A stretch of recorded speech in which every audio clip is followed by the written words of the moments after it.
The question is, we have to integrate the function which is log x raised to the power 2 divided by x. So let's see how we are going to solve the given problem. तो चलिए शुरू करते हैं। सबसे पहले मैं question के part को एक बार नोट कर लेता हूं। तो आप देख सकते हैं कि क्वेश्चन आपके पास है which is log x base e total raise to the power 2 divided by x into dx। तो देखिए, इस फंक्शन को इंटीग्रेट करने से पहले मैं आपको बता देता हूं कि ये फंक्शन किस फॉर्मेट को फॉलो करता है। तो आपके पास एक फॉर्मेट होता है that is F X total raise to the power N into F dash X into D X. अगर आप इस फॉर्मेट को चेक करें तो आप देख सकते हैं कि आपके पास एक फंक्शन है, उसकी पावर आपको एन रेज करके दिया हुआ है और साथ में इस फंक्शन का डेरिवेटिव भी मौजूद है। और जब भी आप इस टाइप के किसी भी फंक्शन को इंटीग्रेट करते हैं तो उसका लॉजिक ये होता है कि आपको एफ एक्स को एक नए वेरिएबल टी से रिप्लेस करना होता है। इससे फायदा आपको ये होगा कि जब आप इस फंक्शन में dx को dt में कन्वर्ट करेंगे तो ये जो f डैश x वाला पार्ट है ये डायरेक्टली आपका dt में कन्वर्ट हो जाता है। तो देखिए, मैं सेम प्रोसेस को इस क्वेश्चन पे फॉलो करके दिखाता हूँ। आप यहाँ पे देख सकते हैं कि आपके पास एक फंक्शन है log x जो कि आप fx से कंपेयर कर सकते हैं। और log x को जब आप डिफरेंशिएट करते हैं तो आपको मिलता है 1/x, जो कि आपको यहाँ पे x नजर आ रहा होगा, तो आप इसे 1/x भी कंसीडर कर सकते हैं।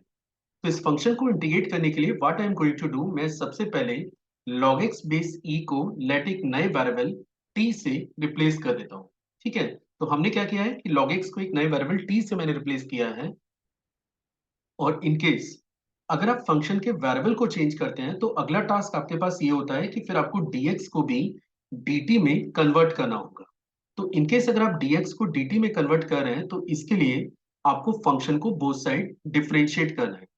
तो log x को अगर आप डिफरेंशिएट करेंगे तो ये आपको मिलेगा 1/x into D X and this is equal to D T. तो अब आप यहाँ पे इजीली चेक कर सकते हैं कि ये जो dx अपॉन x वाला डाटा है इसे आप डायरेक्टली कन्वर्ट कर लेंगे dt में।